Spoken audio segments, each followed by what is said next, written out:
Good morning, everyone. We are about to start at 10, so we have a few more minutes and then we're going to begin our ceremony at sharp 10. Thank you for being seated, and we'll begin in a few.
Good morning, everyone. Welcome to our e-launch of our Mandatory Response Protocol e-course. We would like to begin this morning by first our anthem. We have two anthems that will be played this morning, the Belize National Anthem and the European Union's anthem, followed by a prayer, and then we will establish protocol and get right into our ceremonies. So can we kindly stand, please? I now invite to the stage Miss Cindy Rowland, who will bestow us with her wonderful voice for the Belize National Anthem.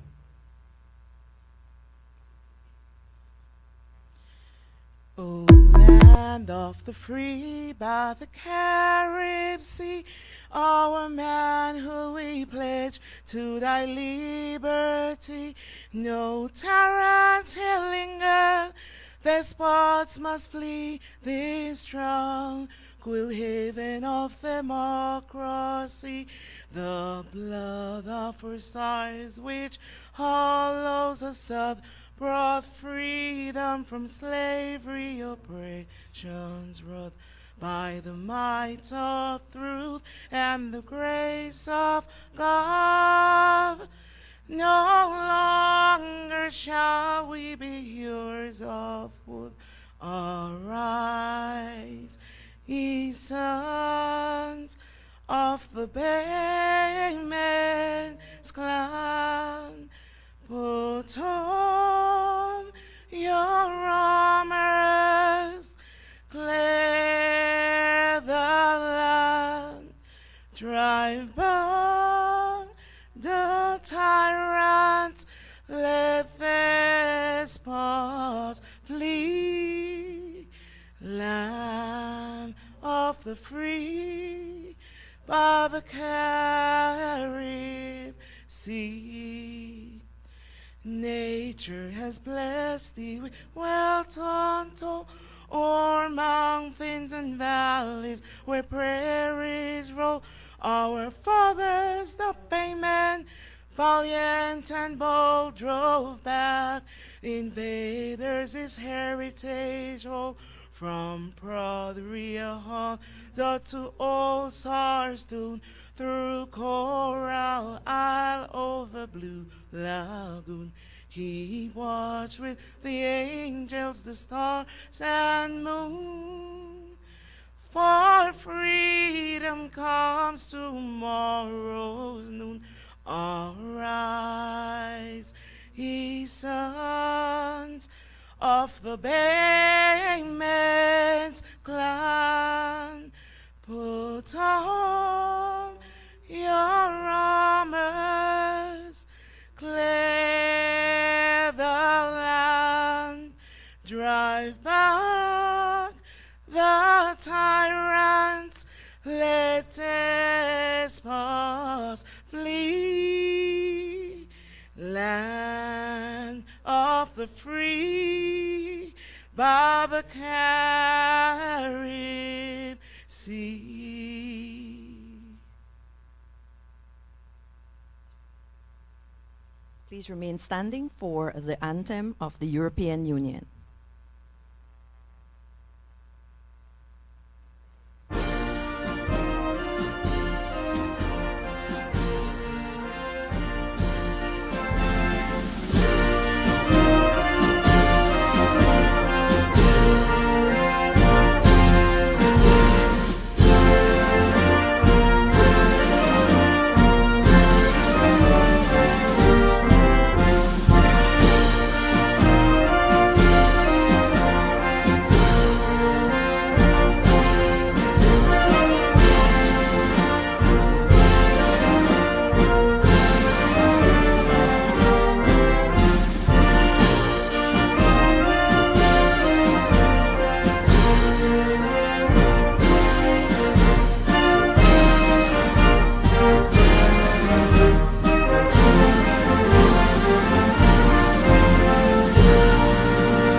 Thank you. Remain standing as I call on Mr. Kishan Sutherland, mentor at Pathlight Belize, for a word of prayer.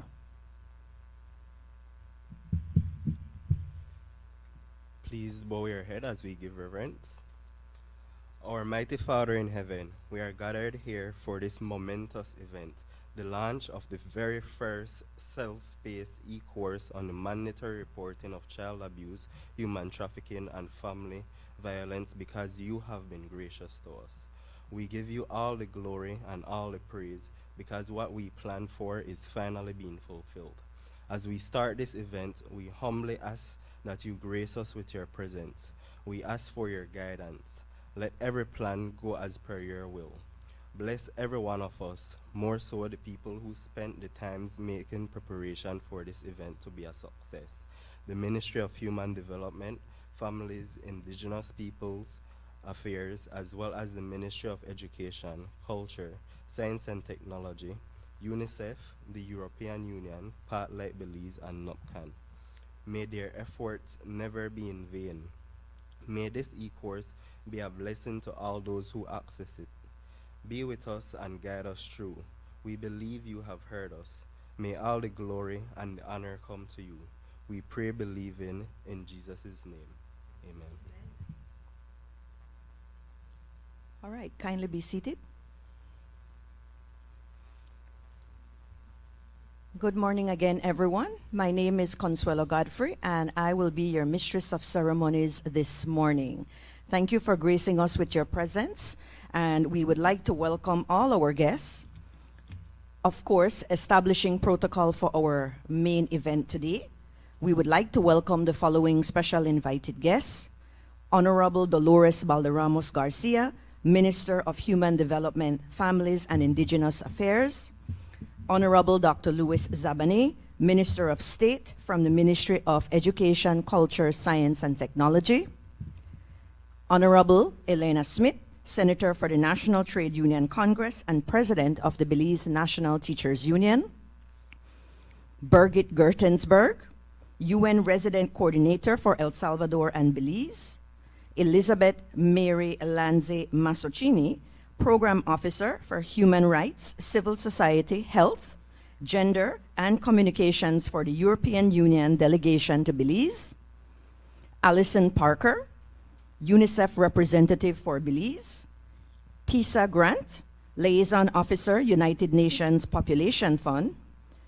Adeli Katsim Sanchez, Chief Executive Officer at Pathlight Belize; Mr. Denby York, Executive Director of NUPCAN; senior representatives from the United Nations in Belize, Spotlight Initiative, and Pathlight Belize country staff; senior education stakeholders in the Ministry of Education, Culture, Science, and Technology, academia, and school administration; representatives from ATIPS Council, Ministry of Human Development, Families, and Indigenous Affairs; representatives from RET International, the National Commission for Families and Children, and the National Women's Commission and Restore Belize; and finally, all other specially invited guests and members of the media. Welcome to our ceremonies for this wonderful launch event of our e-course in Mandatory Response Protocol Initiative. I would now like to call on Ms. Adeli Katsim Sanchez, our Chief Executive Officer here at Pathlight Belize, for our welcome remarks. Let's give her a hand.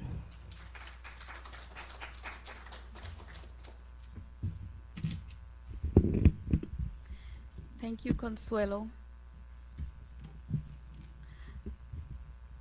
I extend a warm welcome to all of you for the launch of this first ever electronic course on the mandatory reporting protocols for child abuse and child trafficking in Belize.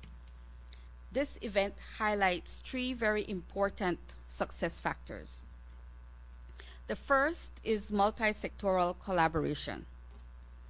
With funding from the European Union, the UN agencies like UNICEF were able to implement the Spotlight Initiative in Belize. This initiative invited government and NGOs to work together to build national capacities for responding to the very real, but mainly hidden, issue of gender-based violence. Within the context of gender-based violence, the persons most affected are our children. This partnership has been significant because it brought together expertise focused on strengthening the implementation of the mandatory response protocols, specifically addressing child abuse and child trafficking. NOPCAN provided the technical knowledge on child abuse and child trafficking. They've been working in this field for decades, and they know this issue inside and out. Pathlight provided expertise in teacher training, while the Ministry of Education accredited the training and placed it on the Teacher Learning Institute platform. The Ministry of Human Development led the way with providing the legislative framework and the strategic policy direction for this effort to be realized. The ministry developed the multi-sectoral protocols that is providing the response through the child protection system. I pause here to recognize the work of Minister Balderramos Garcia. She is the one who, in 1999, developed the Families and Children's Child Abuse Reporting Protocols. It's actually this regulation, the regulations passed in 1999, that set the stage for what it is that we're doing today in Belize. Minister, thank you. The second factor is the receptiveness of the education sector, especially teachers. Teachers play an important role in the prevention and early detection of child abuse. In many situations, teachers are the first point of contact for children who need this type of support. This fact became even more obvious during the COVID pandemic, when children did not have regular face-to-face contact with their schools or with their teachers. Pathlight witnessed this firsthand. Pathlight provides high school and tertiary education scholarships and after-school support to over 225 students in Belize. Over the last few years, we have had to intensify our efforts at addressing the interrelated issues of gender-based violence, alcoholism, economic hardships, as well as physical and mental health. These affected our students and their families. These issues have always been there, but somehow the pandemic had a way of just bringing it out into the spotlight. Our Pathlight resource centers became the schools, and our mentors became the teachers, the tutors, and the counselors to our children and their families. This experience gave us a new appreciation for the multiple roles that teachers play in keeping our children safe. We were therefore ready to come alongside the Spotlight Initiative in this important venture. And we are happy that teachers and schools have given us the privilege of becoming partners as we strengthen the early warning system that addresses child abuse and child trafficking in Belize. The third factor has to do with technological innovation. While COVID brought collateral damage to children through social isolation, learning losses, and increased vulnerabilities to child abuse and mental health issues, it also increased opportunities for us to think more innovatively about how we can support our children. At Pathlight, our teacher training team quickly embraced digital technology to deliver training at scale. We did not stop. Instead, we increased our reach and expanded our teacher training offerings. And this happened under the directorship of Ms. Consuelo Godfrey. With support from the Spotlight Initiative, Pathlight and NOPCAN joined efforts to develop an online training package that provided teachers with knowledge on the child protection system as well as with tools needed to effectively utilize the child abuse mandatory reporting protocols. The success of this online training, which began in 2020 with support from the Spotlight Initiative, continues until today. We have taken all the lessons we have learned and all the input we've received from teachers over these last few years to work on developing this first ever self-paced e-course that teachers can access on their own timing through the Teacher Learning Institute platform of the Ministry of Education. Pathlight is grateful that the Spotlight Initiative created opportunities for this type of public-private partnerships between the UN agencies, the government of Belize, and NGOs. It is through these partnerships that we're able to achieve the goals of the National Children's Agenda, the National Women's Agenda, and the National Gender-Based Violence Action Plan. I'm therefore honored to welcome you to this launch event, which showcases the result of a successful partnership aimed at strengthening the education sector's response to addressing child abuse and child trafficking in Belize. Welcome.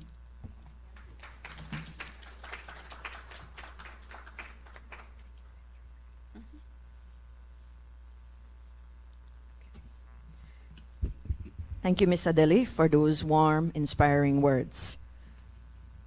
I will now like to call on the Honorable Dolores Balderramos Garcia, Minister of Human Development, Families and Indigenous Affairs, to say a few words on behalf of the ministry. Let's welcome her.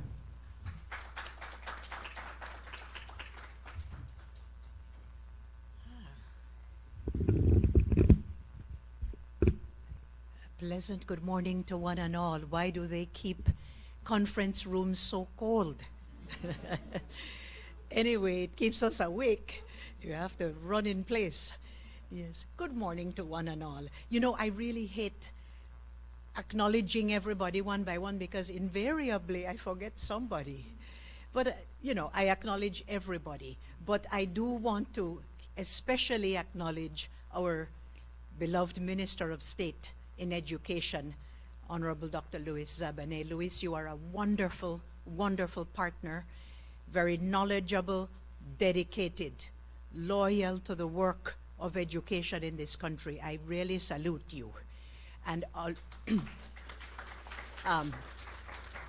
of course, we acknowledge the UNICEF lady, we acknowledge the Chief Education Officer, we acknowledge the CEO of Pathlight, we acknowledge Miss Elizabeth Zucchini, Mazzucchini, yes, but how I remember it is by thinking zucchini.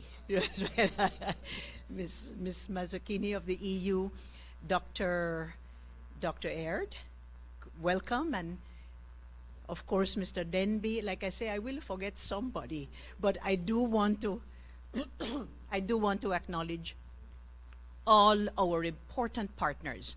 And of course, as she makes her entrance, we acknowledge Birgit Gerstenberg, our very good friend of the UN, and of course, Tracy. good morning again to one and all. See, Tisa, I'm going to forget somebody, I know. But thank you very much. You know, in looking at the issue of what we're doing this morning, I did remember that many, many years ago, 1999, the ministry signed the statutory instrument making the reporting of child abuse and neglect, we mustn't forget neglect, making the reporting of child abuse and neglect, making that reporting mandatory.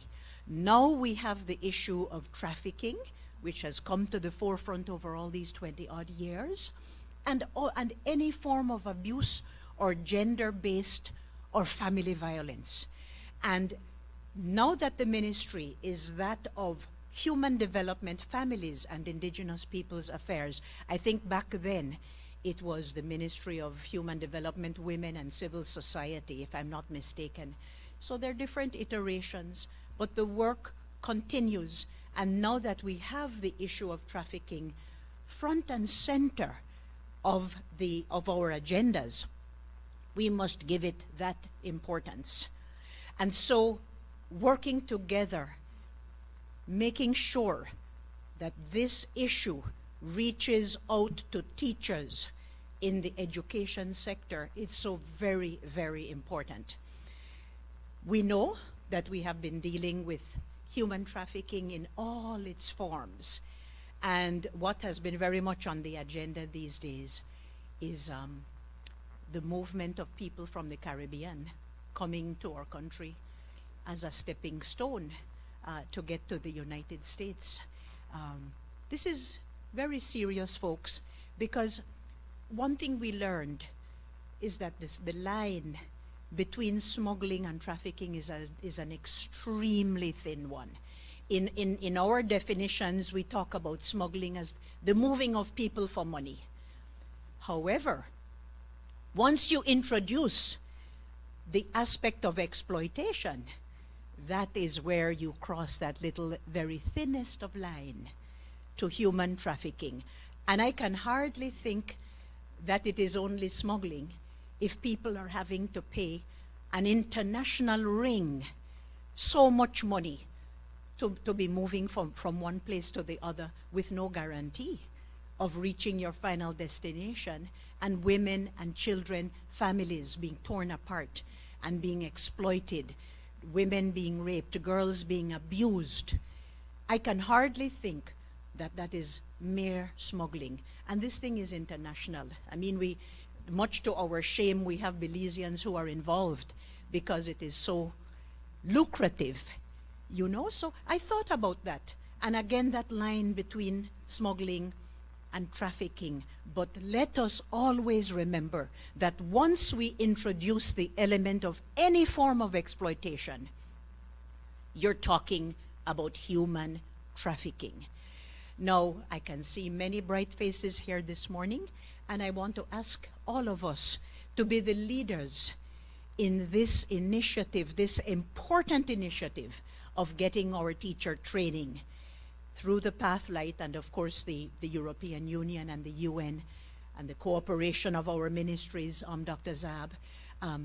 Let us be the leaders in this new phase of important training for the work that must continue to stamp out gender-based violence, family violence, domestic abuse, the abuse and neglect and trafficking of children.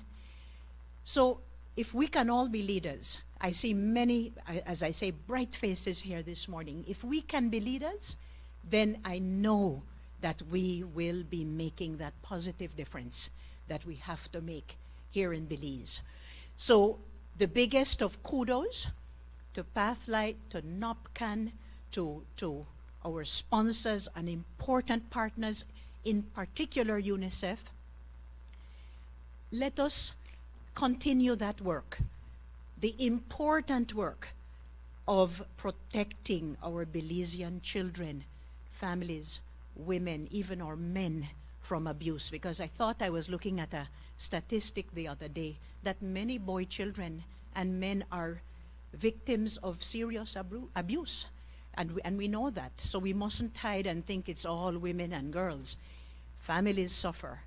Children suffer. Men and boys suffer. So I don't want to run on.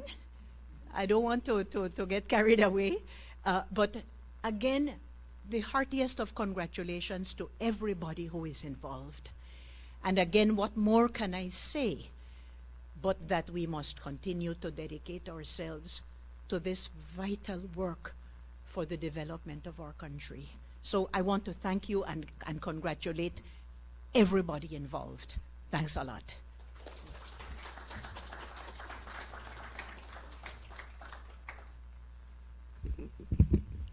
Thank you, Minister Balderramos, and especially thank you for all the wonderful work that you have done personally in discharge, Minister. I know you are very passionate about the work you do with children, and it's a very motivating and admirable thing to see that our minister in this particular ministry is so passionate about the work. So thank you so much for that.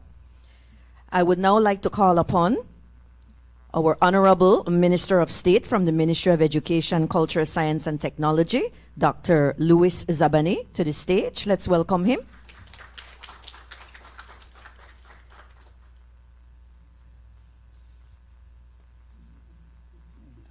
Thank you, Mistress of Ceremony, Ms. Godfrey, who is also a member of our National Curriculum Consultation Team. Ladies and gentlemen, I will probably fall in the same danger zone as Minister Balderramos with our list. Thank goodness it has been provided to us, but really an exciting morning for us from the ministry to be here with you.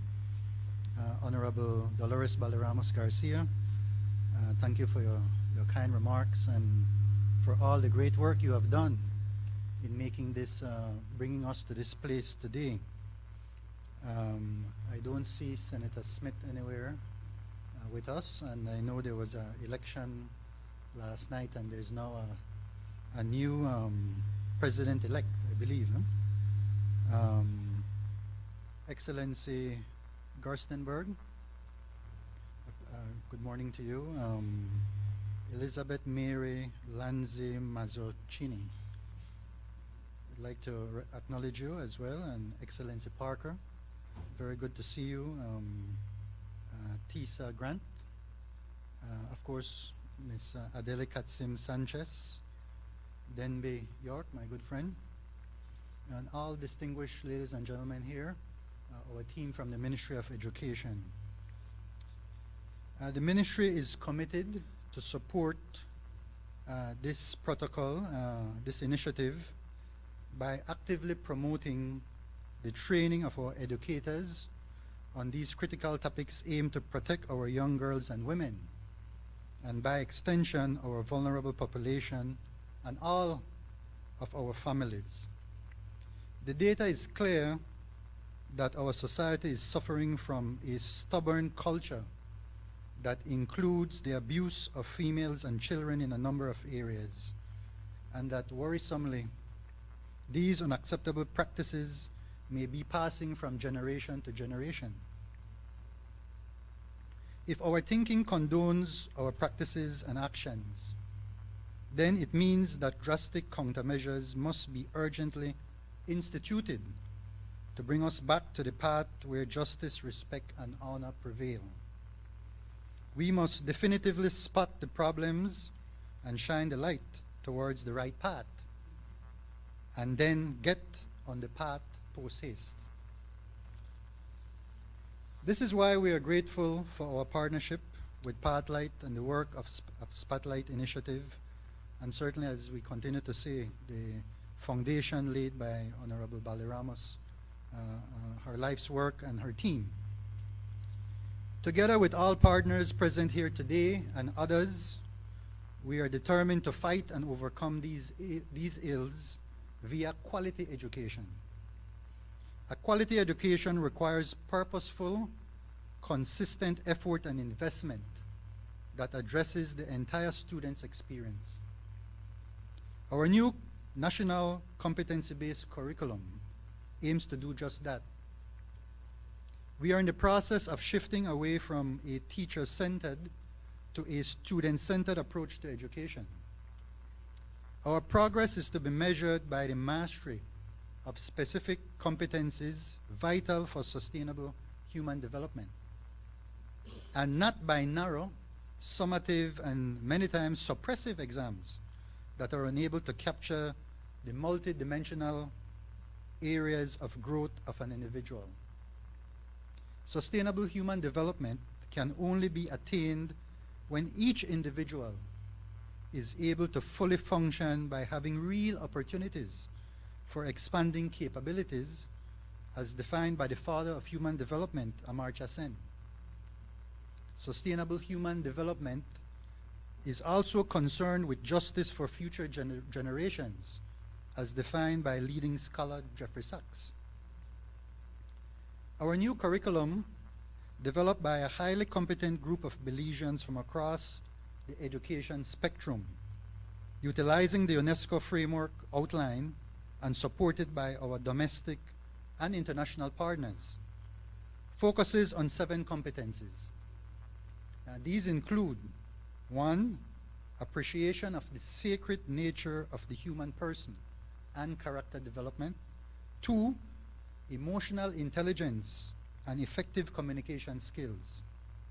3, critical and innovative inventive thinking. 4, collaboration. 5, multicultural appreciation. 6, digital literacy. And 7, understanding of and advocacy for sustainable human development. Now, these competencies, developed from preschool to university, build and grow each individual child holistically. Our teachers and principals, via pre-service and in-service training, are being equipped and will continue to be equipped to lead this revolution in our education service. And certainly this e-course falls right in to that category. Competency number 1 is about the uniqueness and sacredness of each and every child. Whether our perspective is religious or non-religious, we all agree that we must start out by spotting our light on recognizing the universal and individual equal rights of all persons, and the building of character to uphold those rights for oneself and for our fellow human beings. This competency promotes a culture of respect for self and others, necessary to change our actions from neglecting to caring, from abusing to loving. Competency 2 forces us to see intelligence not just as IQ, but also as building those qualities of self-awareness of our own emotions by looking at ourselves objectively in the mirror. It extends to learning empathy for others and better management of relationships, and to being authentic communicators. For us to overcome the culture of abuse and violence, we must overcome the gap of low emotional intelligence wherever it resides in our population. And our schools are fertile ground for where to start. Much abuse is done verbally and by those who may actually have high IQ but very low EQ. To become authentic communicators, we must develop our EQ. Competency 3 addresses our ability to think critically, innovatively, and inventively. To think in this way is to be able to see the effects of our actions on ourselves, others, and the community. It provides the spark and the energy to be able to break the vicious intergenerational cycle that afflicts us and bring a fresh, positive mindset to guide our thoughts, our actions, and our goals in life. Competency 4 is about learning to work in synergy with others to accomplish both personal and communal objectives. Collaboration is a powerful competency to build social cohesion in society. a necessary condition for sustainable human development. When we learn to collaborate, we are able to help each other in many ways, including to fight the scourge of violence towards women and girls and children generally.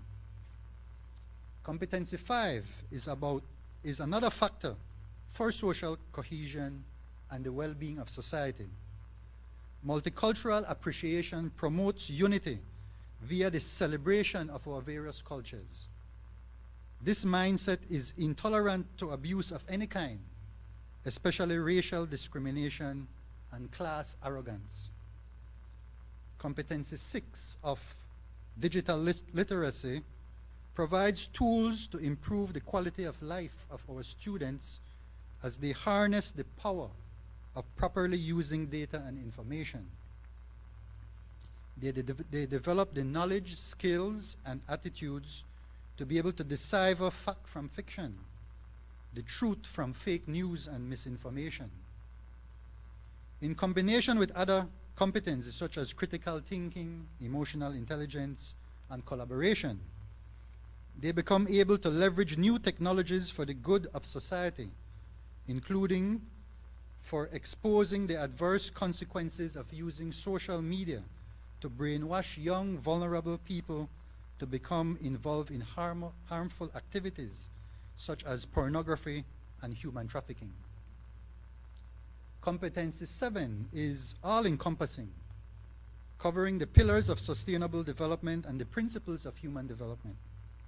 Students develop an understanding of and an appreciation of how the economy functions, how social investments in education and health matter, how strengthening our institutions impact good governance, and why it is important to factor our environment in all our decisions. The principle of promoting the capabilities of each individual means that all those factors that constrain well-being, such as abuse and violence, become the focus of policy and action across society. And so this is just a scan of the exciting education revolution we are now embarked upon. I mention this to give assurances that the intent and spirit of the e-course being launched today is fully embraced by our 7 competencies. It is therefore timely that we provide at the outset the training to our teachers that make the clear connection with the long-term objectives of our new curriculum. We thank all partners for your invaluable support, and especially thank our educators who are embracing the new path forward. We are optimists, and we have the strong conviction that together we will be successful in overcoming these challenges that until now have appeared invincible. So together we will conquer. Thank you. Gracias. Sereme.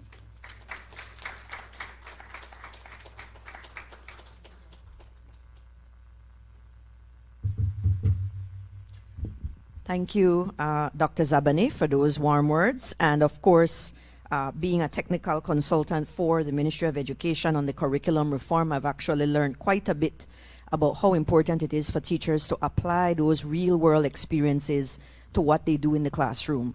And I think this e-course is going to help them to be better at their reporting of this situation that's happening, especially in our schools. So thanks, Dr. Zabane, for those words. I would now like to call on Birgit Gertensberg, our UN resident coordinator, to give some brief remarks. Let's give her a warm welcome.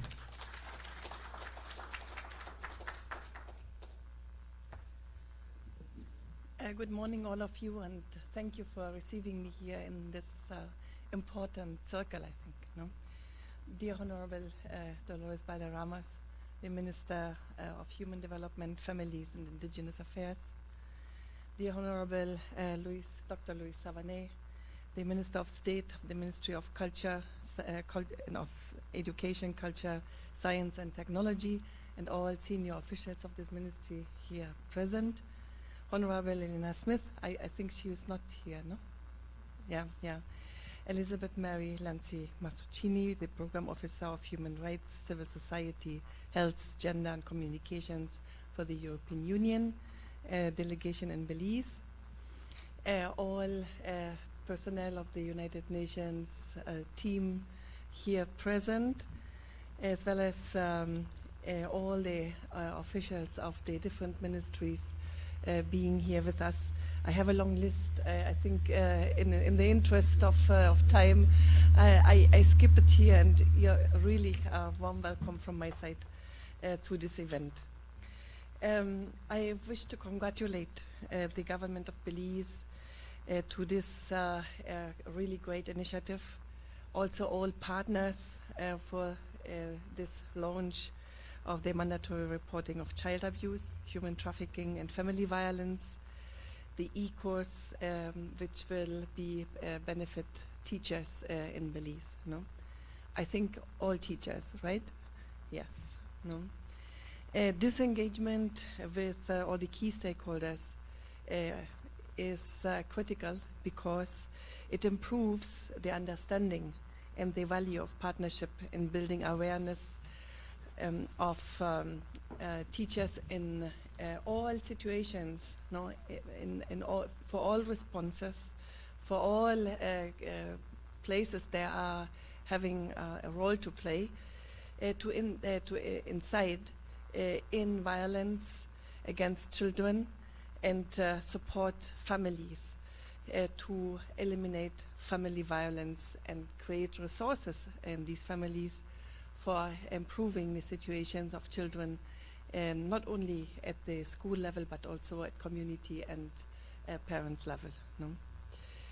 I want to make more a reference to the Spotlight initiative, which was the milestone that we got benefiting from due to a project that we implement for almost 4 years with funding from the European Union and the strong partnership of the European Union together with the government and civil society organizations. No? And it is important to put that in this framework because the Spotlight initiative is not only an initiative against family violence, but also looking at all possible improvements in the institutional functioning of government main areas, for example, education, which I think is key. But also in terms of protection and in terms of creating the resources for people being able to recognize, identify, and react when violence is a point in social relationships. No? And one main place of this is the school, without any doubt. No? And providing this e-course to teachers, I think, as my predecessors said in their important statements, is basic to create skills and patterns of behavior in our young generation to overcome what sometimes we call wrongly cultural. No? These patterns of social behavior are not part of our culture. No? They are part of something that we have to overcome that doesn't help us and should never be justified under such important concept as cultural patterns. No? I always highlighted that because no people has cultural patterns to violence.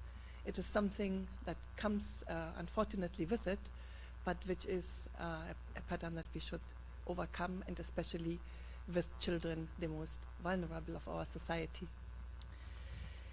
In terms of the Spotlight initiative, the comprehensive model that we have followed within this program, the Dalsbergs and Spotlights initiative comprehensive model, no, should lead, or hopefully leads, to effective prevention of violence, not only in Belize but at the global level. No? And we hope that that would be valid for 21 million women and girls by 2025. No? I think that's an important benchmark to reach. And the Spotlight initiative and the accountability that we are aspiring for, no? Getting the lives better of 21 million women, I think it's important, no? Then also saying that this effort would save 2 women's and girls' lives every day, no, and 140,000 children's lives by 2025. Important numbers. It was also mitigate physical harm for 2,500 women and girls every day, and preempting onset of serious psychological disorders for 320 women every day. No? So this count done by Dahlberg, I think it's interesting, no, to look at how big it can be. No? Then also we hope that 1 million more girls could be kept in school by 2025. And we would also enable the role modeling of gender equal relationships for 90 million children. No? The Spotlight Initiative was or is still a disruptive and innovative model for implementing programs that changed the world for the better in terms of eliminating violence against persons, not only women and girls, but everybody. No? As the UN in Belize, we are committed to ending violence against women and girls by coordinating a wide array of partners, globally, nationally, regionally, no? And also resources needed for this. We are already exploring what to do after this Spotlight Initiative is ending. No? So soon we will have a conference about it, and we already heard about many partners willing to further contribute to help to eliminate patterns of violence against women and girls and family violence in general. No? Violence against women and girls is not, as I said, something normal, and we should never take it as such. Attitudes and mindsets are not eternal, they're changing. No? And I think this change is also a responsibility from our side. Raising public awareness and shifting mindsets around violence is possible, and we showed this. We are working hand in hand with everyone, from world leaders at the global level, no, having these big events, not only at the country level, but at the global level. Also with leaders of the grassroots, of every government, of civil society organizations who are having their focus in it, the private sector to better the work environment for women and girls, the development partners, men and boys, not to forget. No? We all must get involved in this. It is a whole society initiative. It is I want to make some reference to some numbers, some figures. No, in some Caribbean countries, more than 50% of women experience violence. No? More than 50%. For example, 1 in every 2 women in Guyana has or will experience intimate partner violence in her lifetime. More than 1 in 10 women in Guyana has experienced physical and or sexual violence from a male partner in the past 12 months. In Belize, women 25 years and older are most affected by domestic violence, which occurs across all districts in the country. A UNICEF multiple indicator cluster survey from 2015 indicates that 65% of children experienced some form of violent disciplining method. And in 2018, 75% of all cases of sexual violence were among 10 and 19 years. This is unacceptable. And I hope that the next statistics UNICEF will support to do show changes in these numbers. No? The environment is positive and has a lot of opportunities for us. to make this change. No? And the implementation of the digital mandatory reporting protocols, the e-course, has impacted already 1,183 teachers and school administrators from 60 primary and secondary schools across Belize. No? The transition to the Teacher Learning Institute will ensure that all teachers nationally have access to this learning opportunity at their own pace, so that they can really do it when they have time. Teachers are very, very busy, no? And that provides also interactive tools, techniques, and materials to support their learning, their effort. But I think the most important thing is the mindset, the commitment, the will to change how we are educating our children, how do we want to live in society. As the Spotlight Initiative country program in Belize comes to an end this year, I think we will stop to implement program activities latest in September, and end of the year we will have all reports ready, which also include the statistical environment we are living in after Spotlight. No? So that would be really interesting to see very soon, no? And I hope we can really state the changes that we would like to see. So we really set our hopes in that we have from all of you the engagement to continue Spotlight without being just a project, but being a life project for society to eliminate violence. As teachers avail themselves of this learning opportunity of the e-course, but also of others, no? As first line responders actually, no? I encourage that the early warning system to protect children needs to be strengthened, monitored, and followed up. It was interesting to hear from the Honorable Minister that this system is not new. No, it has its history, no, and it has an institutional anchor.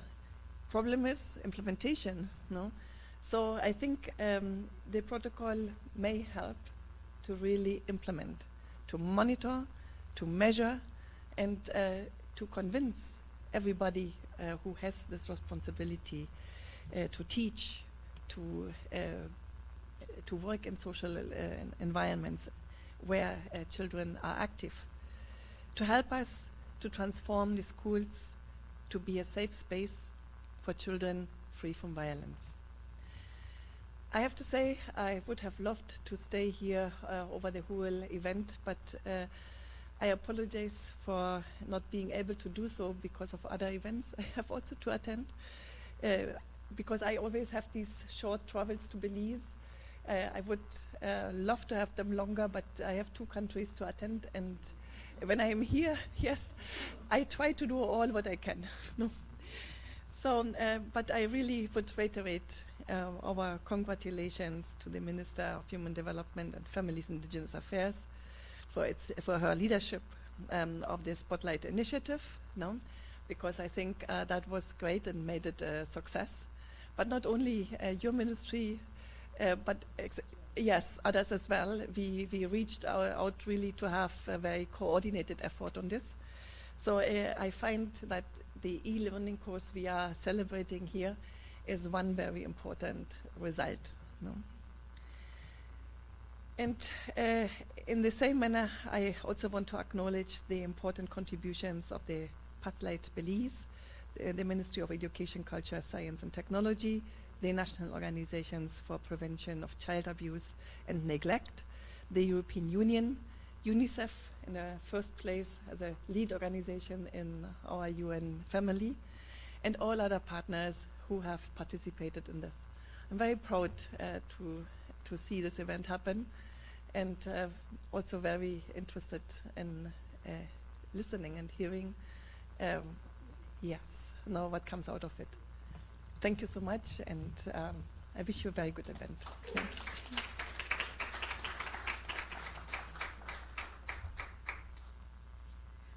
Thank you so much, Ms. Gertensberg. I know you've extended your apologies for not being able to stay with us this morning, and I know the Minister Valderramos as well need to leave because she has an urgent event that she has to go to. So she also extends her apologies for not being able to stay for the entire event. But thank you so much. Again, Ms. Gertensberg, Spotlight Initiative, as a social partner, we have seen the impact it has made in education and with teachers. So certainly, we hope those numbers change at the end of the year when we do our reporting.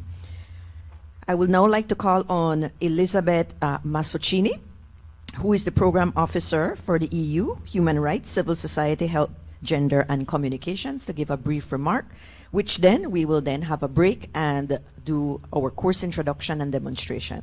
Ms. Masocini? Good morning, friends. Good morning to our honorable ministers. We just lost one, but I know she remains with us in spirit.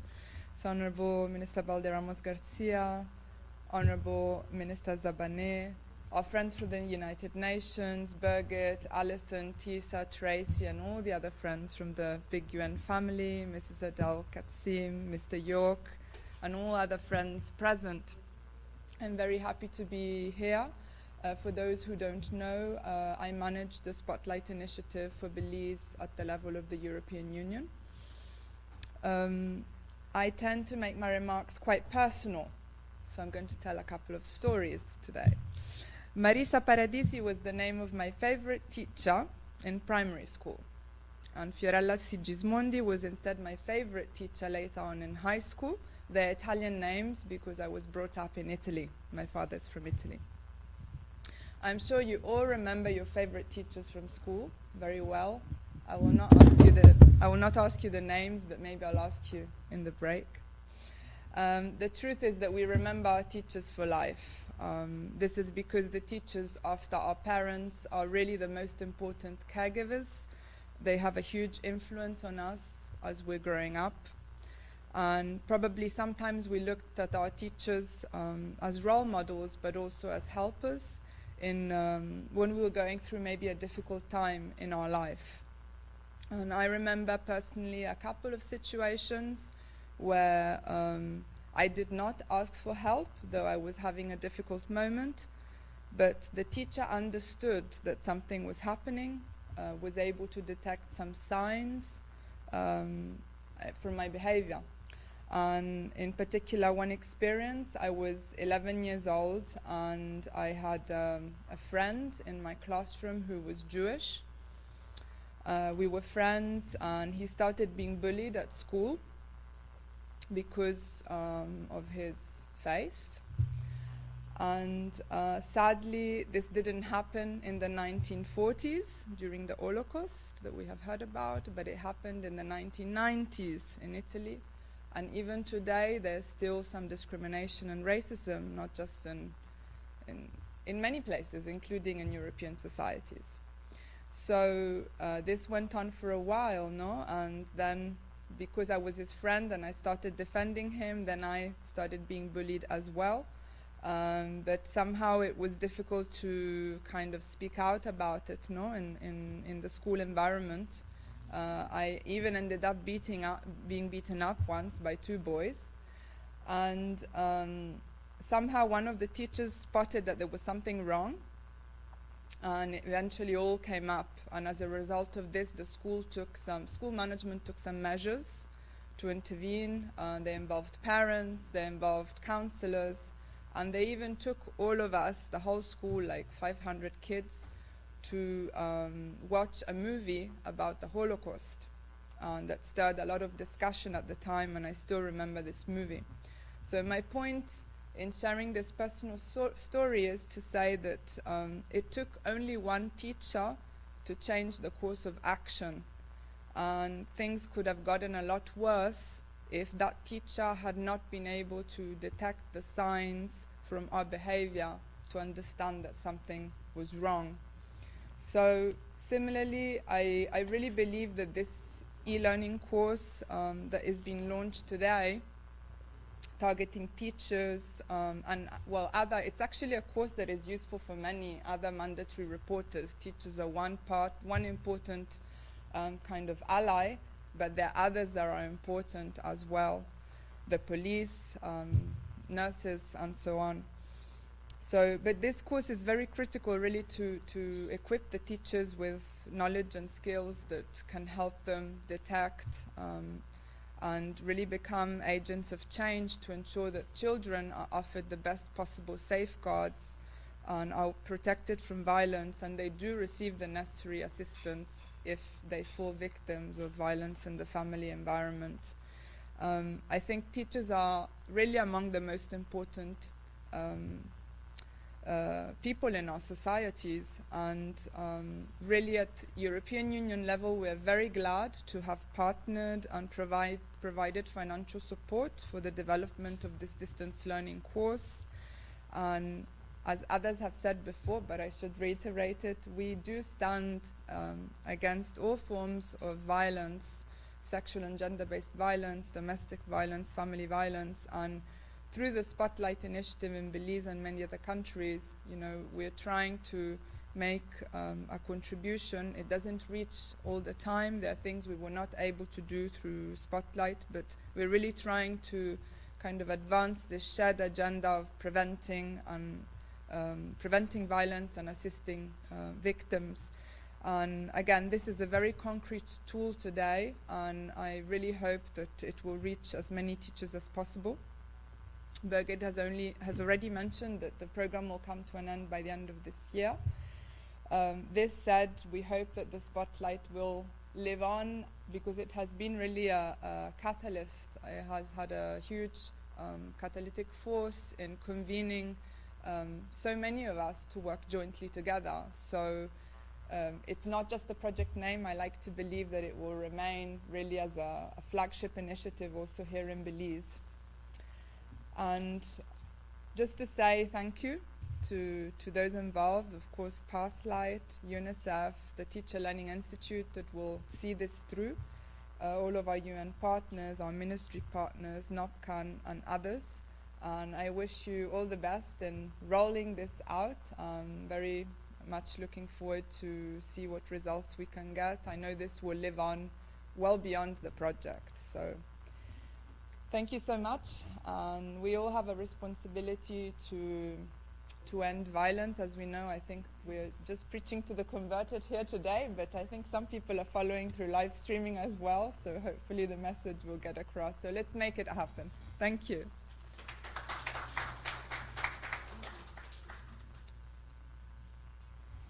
Thank you there, Ms. Masocini, for those words, and thank you for the support that the European Union has been providing through the Spotlight Initiative and other initiatives here in Belize. All right, so we've heard from many important speakers this morning, so I know Birgit, she says she has to leave, so her apologies. We're going to be showing an introductory video to our course. It is one of many videos that's a part of the e-course module. And so this video is really an introduction to what the course is going to offer to educators. And then from there, I will just briefly take you through the platform so you can see what the e-course looks like and what it's going to offer to educators in Belize. So, Mr. Ronaldo?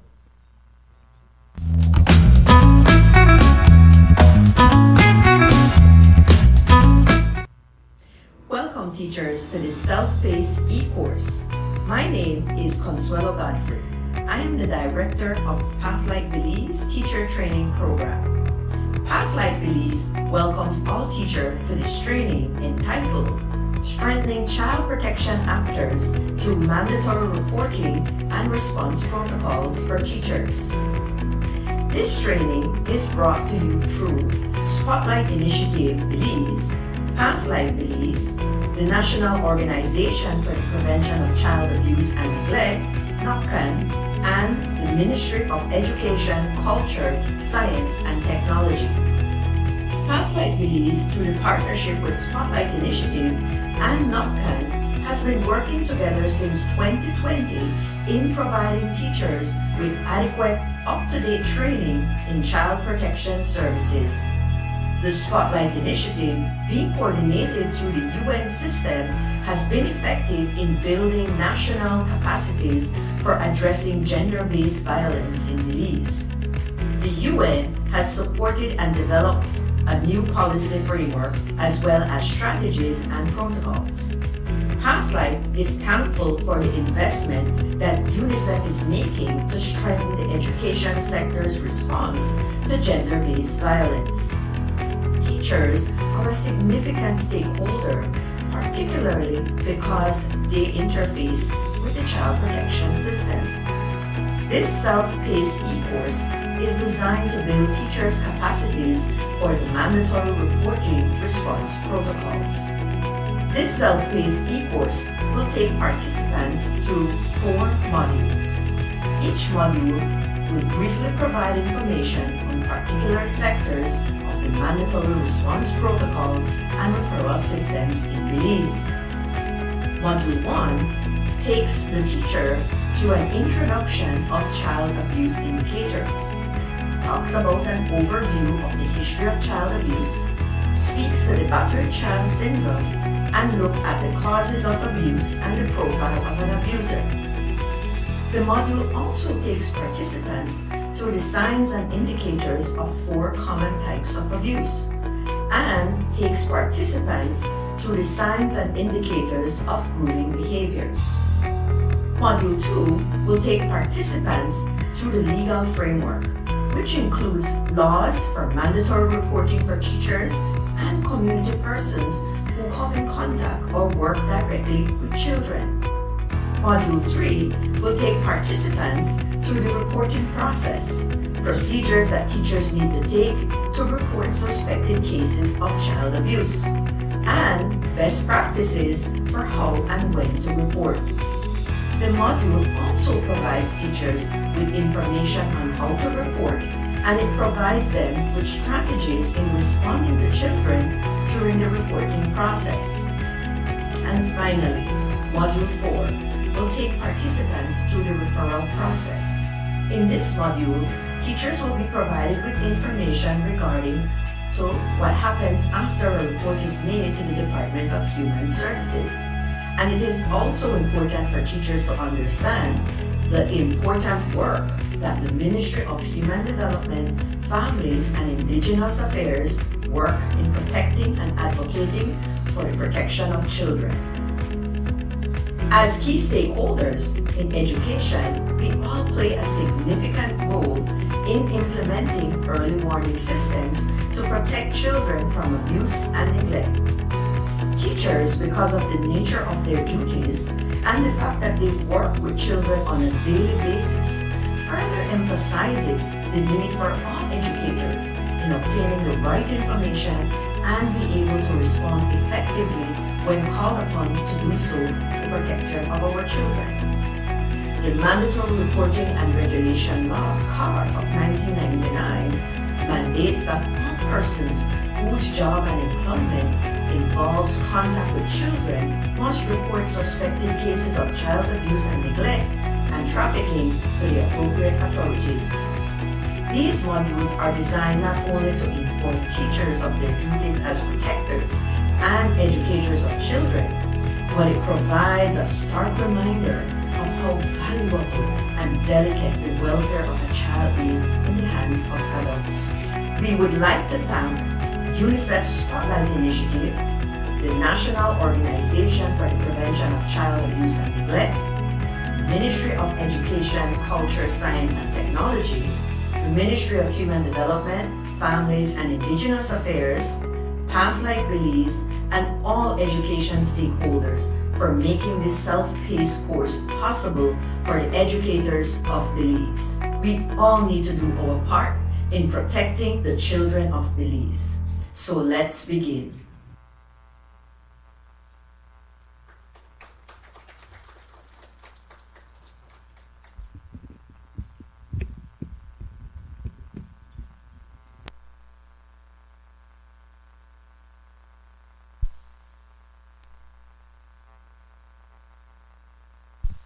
All right, so we're going to just quickly take you through what the course page looks like on the Teacher Learning Institute.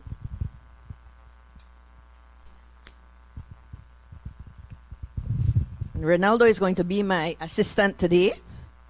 So this Teacher Learning Institute is the platform that we use through the Ministry of Education, Culture, Science, and Technology, and also the Teacher Learning Institute Committee. Miss Cecilia Smith is the person that usually generates our page for us. She gets it open for us, and then we're able to populate it with information. So teachers they have a login account, they log into the TLI, and this is the course page that they're going to access. And so what it does, as Ronaldo is scrolling through the page, we have our welcome message, our training providers, those who have supported us in funding this particular project. And as we said in the video, we take teachers through 4 modules. So they have to go through module 1, module 2, module 3, and module 4 to complete the entire course for them to earn their CPD credits. The training resources we have is found on a Padlet, which is a consortium of collection of documents that teachers can scroll through. And the first introductory course, which is this video you just saw, gives teachers an overview of what the course is going to entail. So they're welcome to look at that. Our teacher training program officer, Ms. Beatrice Jaban, was very instrumental in developing this teacher's training manual for our teachers. And she's also our focal person in Pathlight Belize for this project. And so teachers will have a manual to go through as a part of the resources for this course. We normally provide training reminders to our teachers as they enter into the course. Ronaldo, you can scroll up. Yeah. Every single teacher must sign a confidentiality agreement. Even though this is an e-course and it's self-paced, we normally ask for that commitment from the teacher. Even in our synchronous courses, we ask for this because some of the information that is shared is sensitive, and so we want them to know that we are going to maintain that level of confidentiality. We also ask that they reflect upon the training that they get, so we do offer that reflection aspect of the course, and then the teacher gets into module 1, and module 1 is presented by our very own Miss Beatrice Jaban, and she here speaks to the introduction to child abuse, the types of abuse, and profiling a abuser and grooming behaviors. So we go into that. We also provided a workbook, which was developed by Mrs. Jaban, and here teachers will have access to a workbook that will take them through the 4 modules. And we have a digital version, and if they want it printed, they can print it. Some people like that pen and paper access, right? But they can certainly access it. And then after module 1, they must complete a post-test, or what we would call a post-reflection. And so they get to complete that, kind of testing to see, or assessing to see, what is it they've learned from module 1. And then we get into module 2. I am the presenter for that module.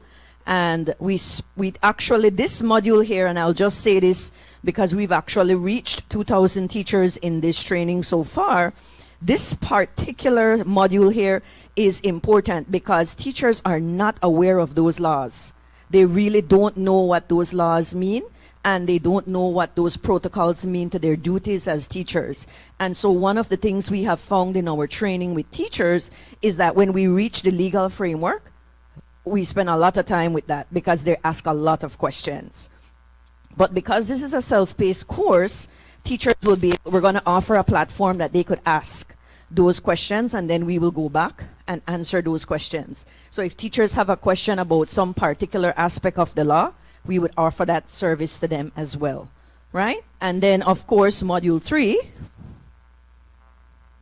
all right, is another important module. Here, we talk about the reporting procedures. Now, for some teachers, this is new information. You would be surprised to know that some teachers have been in our system for 30 years and still don't know how to report abuse. If it comes to their classroom, they are not able to move forward with it. They will have that information and won't do anything with it. And so this particular model becomes important because then it gives them that opportunity to say, well, what do I document? What do I report on? What do I observe? And so this particular module here really helps the teacher to solidify what they need to do. And in addition to that, we have an anonymous confidential survey, strictly anonymous, And this survey here, at least from the ones we've done with those 2,000 teachers, it's an aggregated collection of data that speaks to who has reported so far in their school, if the teacher themselves have been victims of abuse, and if so, what type of abuse, the age of the child that the report was made, and the type of abuse that was made on behalf of the child, and if indeed the teacher followed up on that report. So this is really good data that we're collecting. And the goal is to actually roll out this survey to every single school in Belize. Because if we don't collect this data, then we don't know how effective our training is, right? So this is a survey that we ask them to complete. And then we get into the last post-test that they need to do for this module. And then finally, module 4 is the referral system. A lot of teachers have asked us, well, what happens when I make a report? I send the report to DHS. What happens after that? How is my report handled? What happens to the child? So this particular module allows the teacher to understand what happens when that report is submitted to the Ministry of Human Development. And so this becomes an important segment of what a teacher does, motivating them to report or not, right? Because if they feel that their report isn't being managed, then they're not going to be motivated to report. And we want that reporting to go up so that we have more protection for our children. And then as we move down into the course page, you'll see that there is an evaluation mechanism for the teacher. And after the teacher completes the 4 modules, the post-test, the surveys, the evaluation form, then our wonderful folks at the TLI office will be issuing them their CPD credits for doing the course and completing the course. So it's like a 2-pronged benefit. They get to learn a lot about the child protection system, and then they also get their professional credit hours for attending the training. And this is basically where we're at with the e-course. It's actually helps a lot of our teachers who cannot attend training online. They're able to then access this and, you know, get a refresher, especially for those who have done it like myself. I did it back in 2010, along with Mr. Denby, when he used to do it face-to-face, and he still does it face-to-face. But certainly now teachers have this access. And I know when you hear from Mr. Denby this morning, we've come to realize that teachers who have been a part of this training, they've actually sent us quite a bit of, Miss, this is a situation we have at our school, what do I do? And so we do a lot of referral as well here at Pathlight and through NOPCAN as well. So it has yielded some really good results. So thank you for indulging me this morning in this demonstration here. Thank you.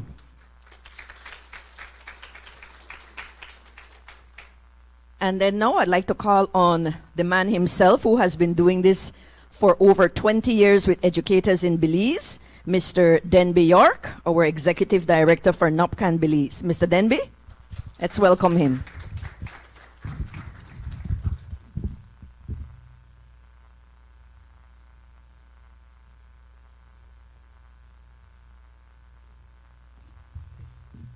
Good morning. I think like Minister said, why is it that these places have to be so cold? There was a time, I guess, little ways back when I'd have been strong enough to sit and go through all the, you know, this kind of an environment where it's freezing. Unfortunately, age starts catching up with you, you know, and I guess that will probably happen with everybody. But I am well on in years and therefore a little more timid, no, as such. I want to first acknowledge our mistress of ceremonies who have been very instrumental in the collaborative effort where this project, this program is concerned. And we could, from the various presentations made, come to realize, if you will, the magnitude, the amount of work, the amount of effort, the interlocking lines of effort as such. And we could be very much, if you will, proud of ourselves because we have come a long way. I want to acknowledge the Executive Director of Pathlight, Ms. Katsim. We go a long way back. And of course, Minister, who kind of ran out on us, usually the case, customarily. But we understand, you know, various responsibilities and duties and so on, and therefore she's excused. But she and I go a long way back, perhaps too long, when we look at this situation of abuse, child abuse in Belize, and the various programs that have come on stream and so on, whether it be in education, whether it be in the social field or other. But we have worked from time immemorial trying to address this insidious problem of child abuse, okay? I also want to acknowledge, if you will, and he referred to me as his good friend, and I always think that way very warmly about him. Excited about his vision. I'm excited about his philosophy, because it, if you will, infused with some of the effort and some of the actual implementation strategies that we have where this field and this program is concerned. So I want to thank you very much for being here today and for, if you will, giving us those words of very revealing, so to speak, all right? And then, of course, protocol having been established, I'm rambling on here and there. Okay, I'm just getting a little warmed up, or trying to get warmed up from sitting there feeling cold. But there are many people in the room. Some have been mentioned before, okay, from abroad, in the capacity in which they work, and coming to Belize, if you will, to work with us and to collaborate with us and so on, from the UN agencies, from the European. I want to thank you very much for being here. The various initiatives, this has helped us tremendously.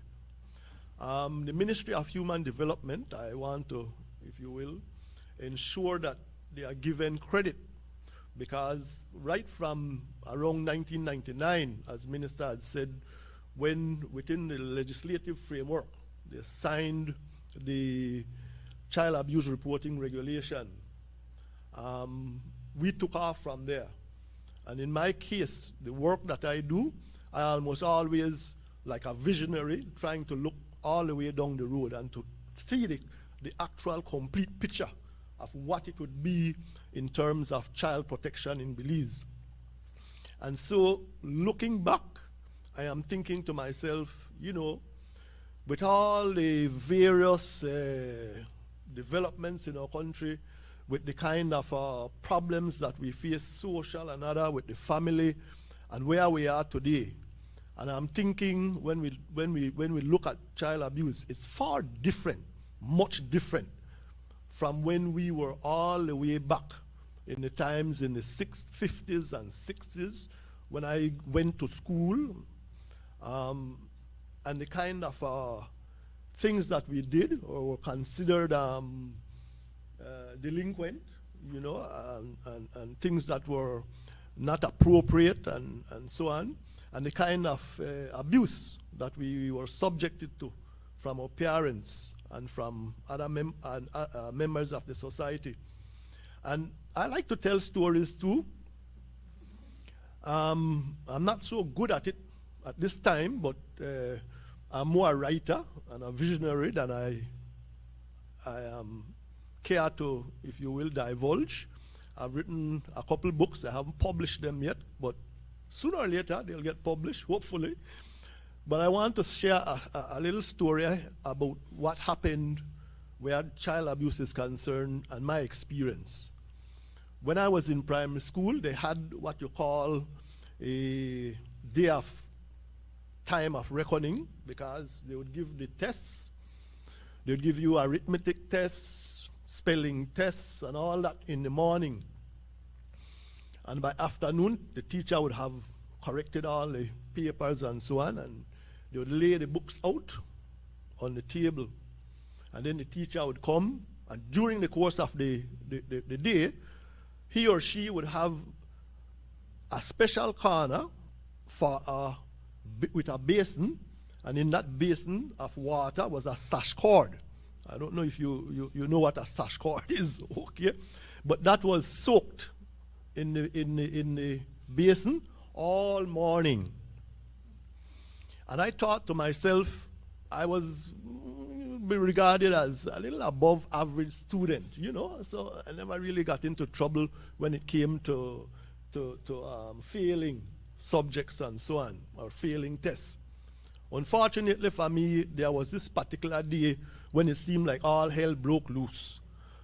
And I reflect and I look back and I think to myself, characteristically, abuse, particularly in Belize, it is derived especially from corporal punishment, because that was prevalent. That was, and it continues to this day.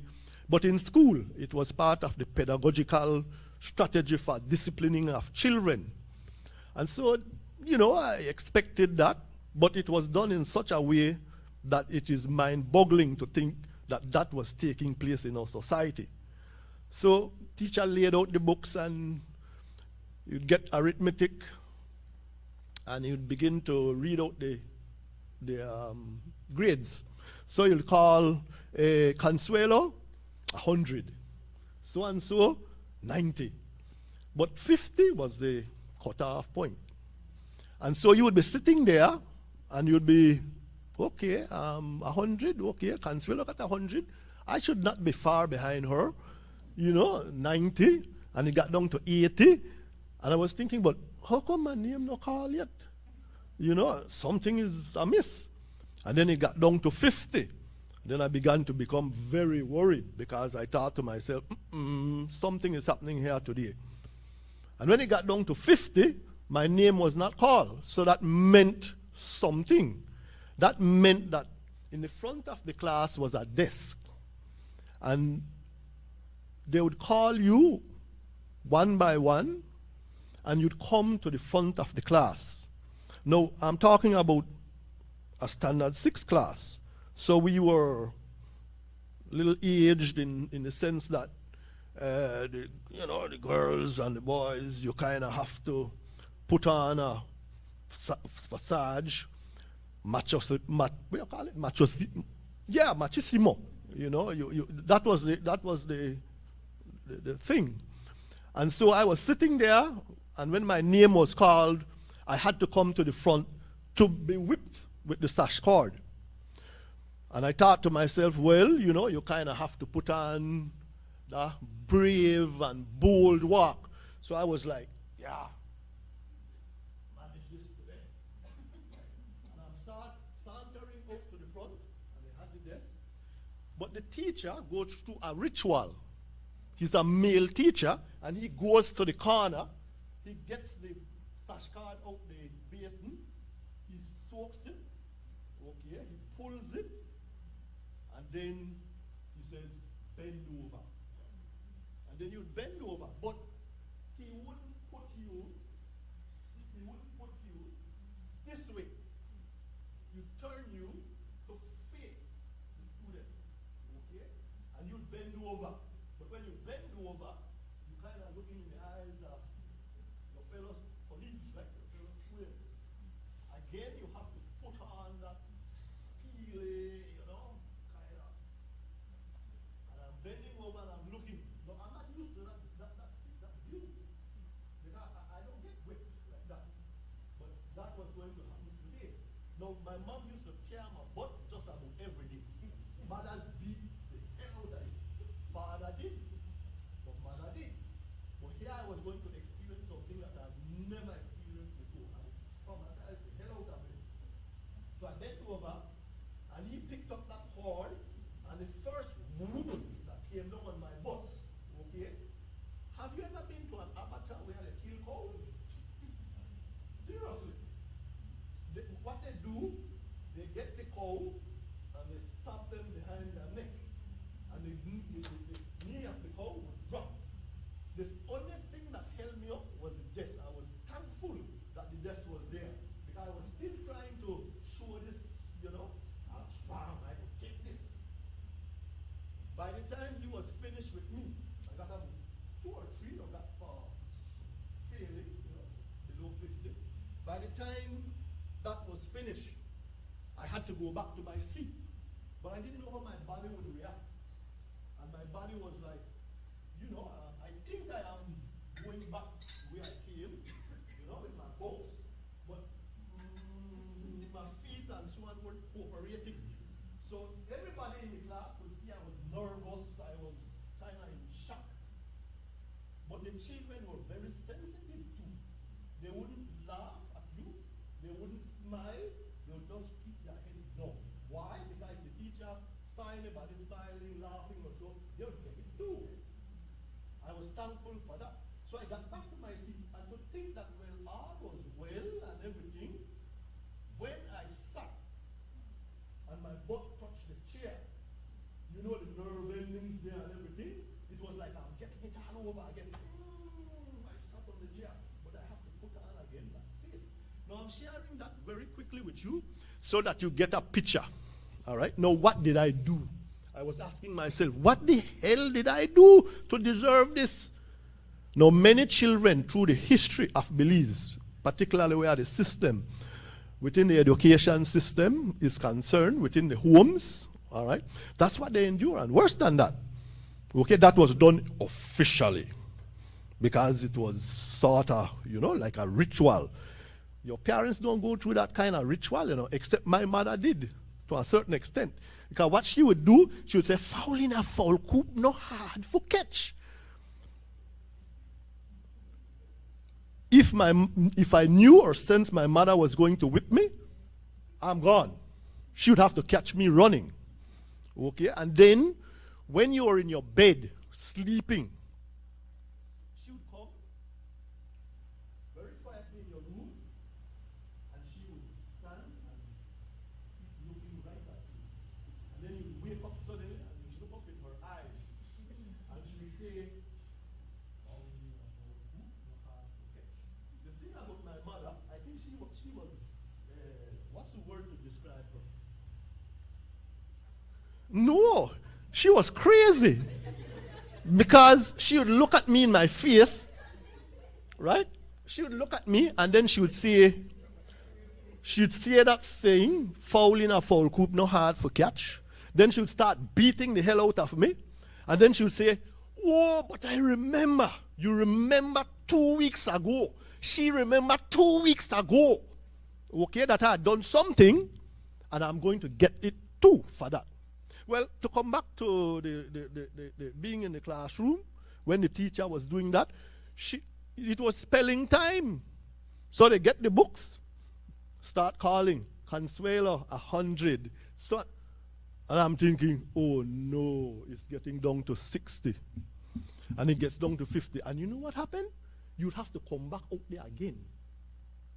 By the time I was finished that day, when I got home, I felt soaked. I said, got into the bathroom and pulled down my pants, and there was blood on my underwear. Blood. Now, if I tell my mother, I'm going to get some more. If I tell my father, I am not sure what he was going to do. Probably go and beat up the teacher or something like that. I don't know. But what I do know, what was happening to me. So I'm sharing that very briefly. Because 2 or 3 years later, guess where I was? Reverse. I was the teacher, and I thought, no, I'm going to show these kids what should happen when they misbehave or when they don't do their work or when they, because that's all I knew, that's what I learned. That's what was done to me, and so I'm going to do it to the other students. And in the classroom, it was, you know that whole expression, children ought to be seen and not heard? My goodness, I terrorized the kids. I put my basin in the corner with the sash card soaked, and I did the same thing. And then children were not allowed to say anything, and you know, they were like in a camp, in terror camp. And one day something happened, not long after. something happened in the class that caused me to kind of smile, just smile, you know. And the kids were like, teacher, look, teacher, smile. And I went home, young man at the time, I went home and I thought, this is crazy. What am I doing? I didn't know pedagogy. I didn't know how to interact and relate to the children. I didn't know, you know, all of this sort of thing. Could you imagine? Fast forward to where we are today. Isn't it good that corporal punishment is prohibited in the school system? Do you know something? We need to get it out of the homes. That's our challenge. Yes, sir. Get it out of the homes. You see? It is one of the most destructive, traumatic thing that can ever happen to a child in the name of discipline. All right? I won't go into that. I'm sorry. This is the e-course. And I'm thankful and grateful that we are collaborating with Pathlight, because prior to the pandemic, yes, we were doing a lot of training face-to-face. We'll continue to do that. Except that where my vision is concerned, we are now moving into the area of simulation exercises and activities for schools. So it's not just theory. You see, I understand that teachers need knowledge, they need skills and so on, but they got to apply it. So my task is to get into the schools and to ensure that the teachers are applying it. Let me tell you something about child protection. That's not something you just talk about, you know. Child protection is something you do. Okay? And I always say to teachers and educators, you can't practice with children. Okay? You can't practice with their life. You either get it right from the get-go, or problems. And we are seeing that. We are experiencing. All right? So we are moving on to simulation exercises and activities in the school, just like a drill, no? Where they are going to go through the motions. They set up the scenario and they'll act it out. Both teacher, student, parents, members of the community, the social worker, the police, and everybody get to know that they have to be on the same page, all right, when something is happening to children. And today it is far more complex. Unlike in my times when I was growing up, okay, it's much more complex. I think I'm rambling on, not true? I need to stop here. But just let me say to you that I appreciate very much and I acknowledge, no, the work that everybody is doing. We are collaborating. And my mantra is, since the pandemic, all hands on deck. All hands on deck. Everybody must work together if you want to turn things around in the country of Belize. All right? And this is a very good example, Dr. Zab, of collaboration at its finest between NAPCAN and Pathlight, the Ministry of Education, the Ministry of Human Development, the Ministry of Health, and so on, all right, at its finest. There are hitches in the system and so on, glitches in the system, but we know that comes along with the challenges that we face. Because anything that is going to produce something very worthwhile, okay, you're going to have serious challenges. No doubt about that. All right? So let me end with saying thank you all. No, I appreciate the opportunity to come and just say a few words where this program is concerned. We are developing materials. I continue to develop resources. Actually, I am developing one which is just very quickly. You could browse through. I didn't bring any today, but we will complete it along with Pathlight and put it at your disposal, and you could kind of look at it and go through it, and you'll see this whole program, okay? You'll see from the very inception, the very beginning, and how we progressed and where we are today. Because I was saying to everybody that this we would like to be a model, not just for Belize, but also for the Central America and Caribbean or partners. And finally, let me end on this note.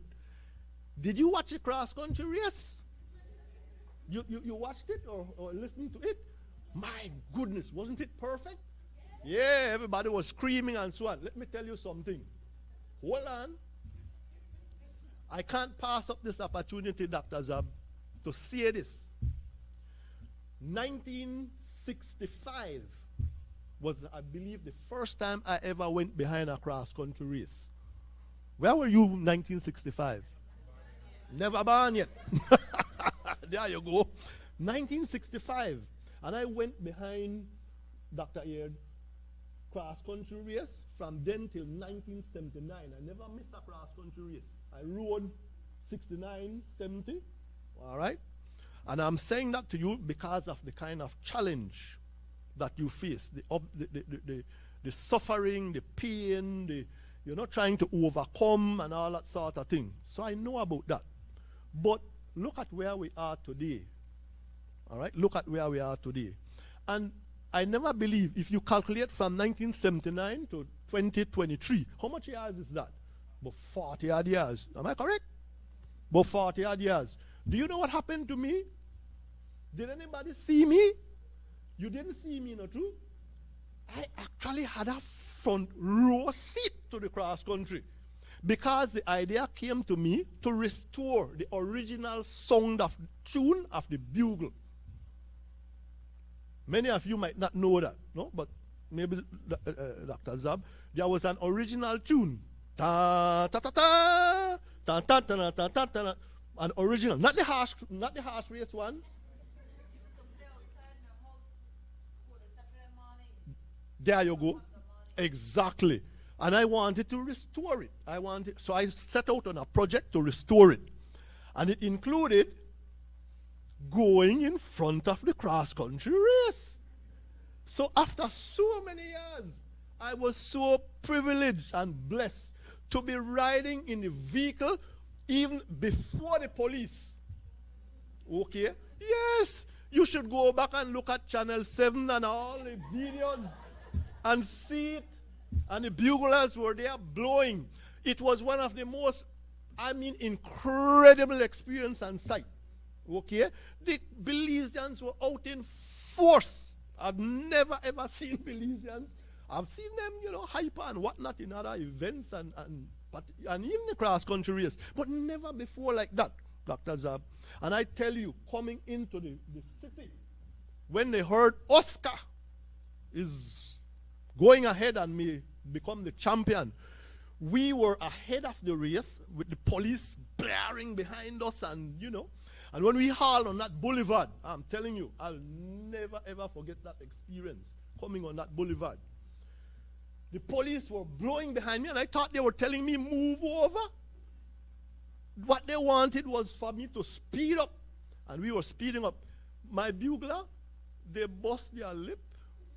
Yeah, when they got out of the vehicle, I said, Mr. York, see my lip is burst, because they were so excited and they were blowing along the boulevard. And people were screaming and jumping. But when they heard the sound of that bugle, when they heard the sound of that trumpet, my cousin who was sitting beside me in the cab, he said, I want to go to the toilet. He was so excited that he wanted to go to the toilet. I can't go to the toilet. No, look where we are. Anyway, just let me share that with you because I know Belizeans especially, they will feel very good, and it shows you what happened to our psyche, right? You see what happened when we work together and we seem to be achieving, and at the end of the day, we could be proud and say, we won. We are crowning a champion. I think this program, today, you are crowning a champion. So I want to, if you will, give kudos to Parklight, to the Ministry of Education, especially the Ministry of Human Development, which, if you will, is my longtime partner and supporter and funder, all right, all the way back. And now the collaboration between the Ministry of Education, all right, will continue, especially where the simulation exercises in schools are concerned. Thank you all very much. God bless.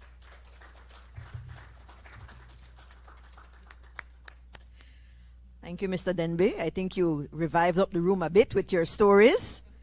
I too remember receiving corporal punishment in school when I was attending a school here in Belize City. So definitely, it's not that far ago, Mr. Denby, that was indeed the case. All right, so we're going to call upon someone that has been very much impacted by this training. In 2021, the Anglican management of primary schools collaborated with Pathlight to offer this training to all Anglican primary schools in Belize. And as a result of that, All Saints School in Belize City was one of those receiving schools that got this training. And so I will call upon Miss Felicia Castillo, a teacher who will share some story and her impact with this training. Miss Felicia?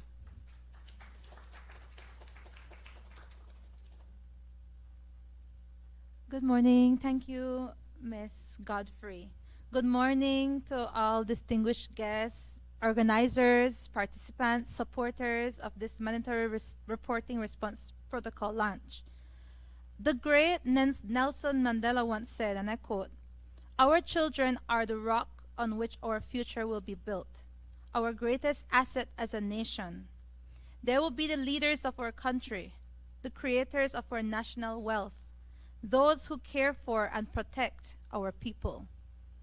Whenever I encounter a child, I picture them in my society as leaders in the country when I am older. We, the adults, have the enormous responsibility to ensure that children grow up in the right conditions in order for them to reach their highest potential. The children that we see today will one day become our future farmers, fisherfolk, teachers, doctors, police officers, just to mention a few. But sadly, without our support, without our protection, it might end up in a different way. One tool, one major tool to ensure that our children are given the best opportunity is this mandatory reporting response protocol that have been launched. Mandatory reporting is very important, especially for those members of society who work closely with children, those in the front line, like myself. Our children need to be cared for and be given a voice when they feel voiceless. As a teacher, I need to be equipped with knowledge of what the different forms of abuse look like, signs, symptoms, effects.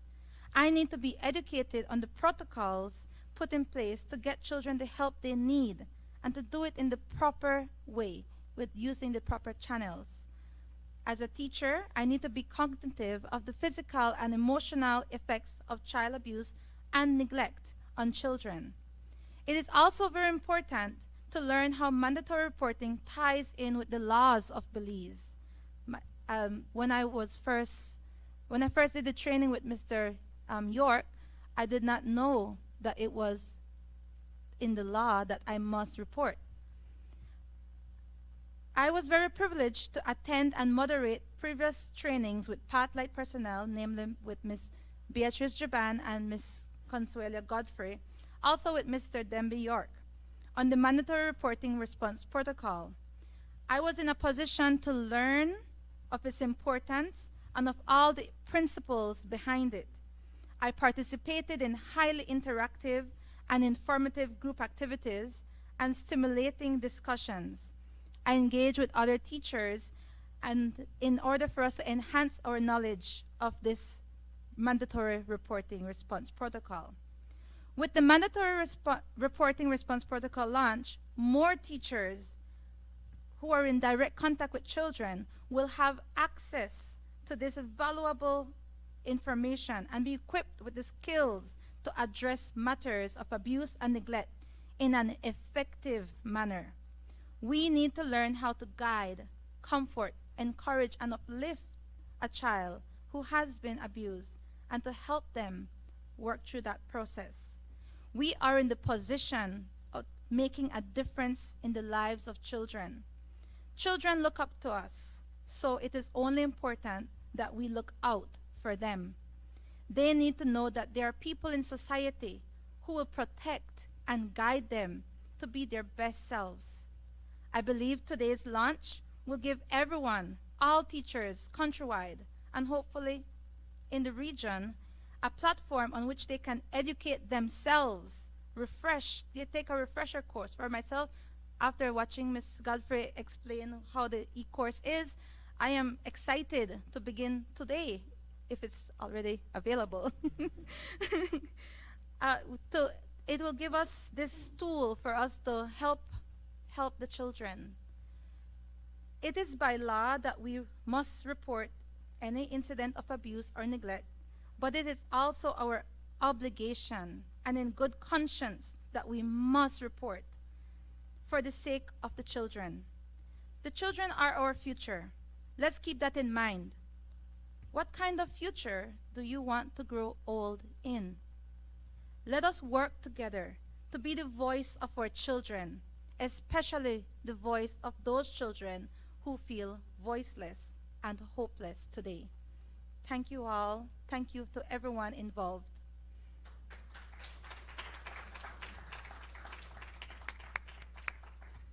Thank you, Ms. Felicia. Ms. Felicia has moderated for us in past trainings, and we thank her for her wonderful work at All Saints. And now we finally call upon our final speaker for today, Ms. Alison Parker, who is the UNICEF representative of Belize. Ms. Parker, to give us the closing remarks for today's events.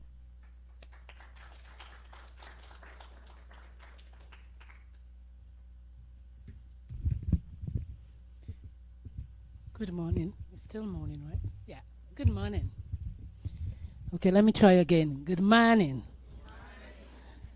Okay. I think after all the speakers, I have the best thing to do is just to say thank you for everybody who's spoken. But let me start by honoring protocol, because I do want to celebrate the work that has been done here today. And even though Minister Dolores is not here, I do want to recognize her leadership with the Spotlight Initiative and the work that she has led with her team here today.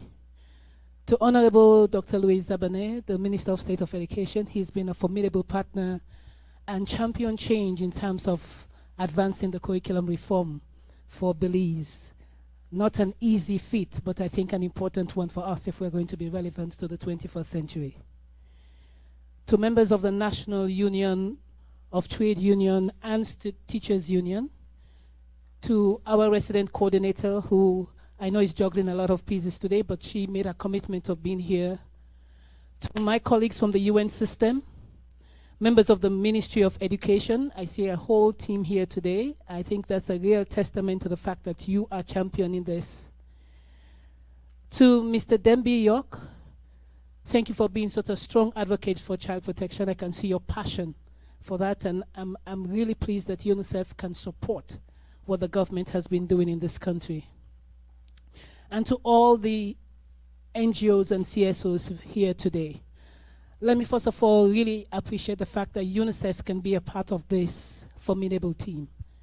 We see ourselves as supporters, and it is interesting to note that at the start of Spotlight, I was sitting there, and I said it was interesting that at the start of Spotlight about 4 years ago, the mics were held by a lot of our international partners. And today I sat there and I can say to Elizabeth, I think the job is done. The Spotlight Initiative has been the real catalyst to spearhead what had been done years before any of us arrived. And I already see that beyond the work of a project, this is not a project, this is a movement that has started in Belize. The issue of abuse of children, human trafficking and family violence has been a long one. It's not a history of Belize, neither is it the culture of Belize.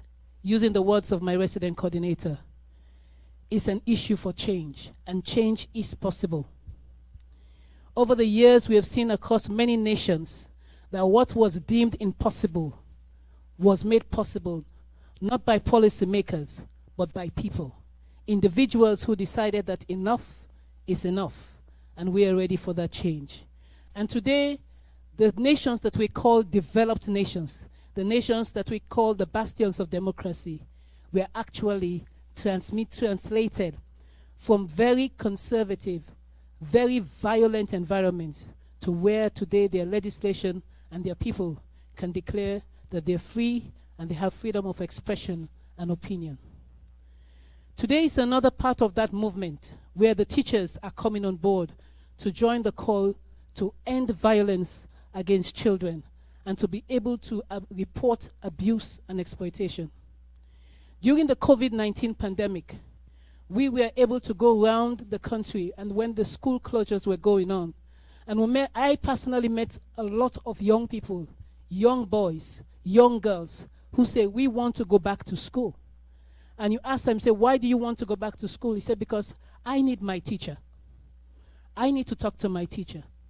And I'm sure a lot of us have parents have realized that at some point in your life, you are no longer the knowledge broker. It is what Miss Something says.